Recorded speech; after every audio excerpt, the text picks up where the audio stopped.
He was my partner. So I can't believe people are actually review bombing The Last of Us Episode 3. From someone who was obsessed with the games, I didn't mind the changes at all. Episode 3 was bittersweet and incredibly moving, and a great deviation from the source material that added so much depth to the characters. Both Nick Offerman and Murray Bartlett were fantastic. It was such a beautiful episode, and it was a great addition to Bill's storyline. Their love felt authentic, and it gave a sense of humanity in such a dark world. This was actually one of my favorite episodes of the series.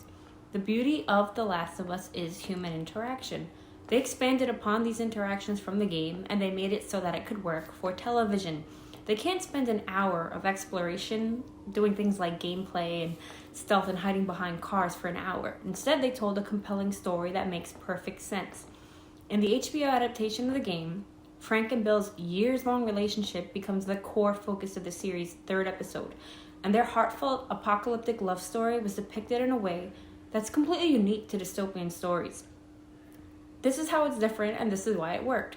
One of the most interesting things about The Last of Us games are the intimate stories and the experiences of the different characters and the well-developed environments. In the games, the town of Lincoln is actually a perfect example. We see the lives that people had previously before a pandemic. We see like the arcade game, that's actually still in the show, but we see a church, a school, a bar, pizzeria, as the residents fled to the QZ. The ones that refused and stayed were later mandatory evacuated, which also happened in the show. In the game, the remaining people were overrun, and then looters come try to get some supplies. There's two men, Bill and Frank, who create a safe house in a church. They clear out several buildings, and they build an intricate fence for protection. Similar to in the show, Bill is very strict and overprotective of Frank. They work together to find supplies, and they smuggle like gear to smugglers. Similarly, also Frank wanted to leave. He organizes with someone he meets on the radio to escape to a train station, and they later find Frank's body. His escape didn't go well. He hung himself because he got bit.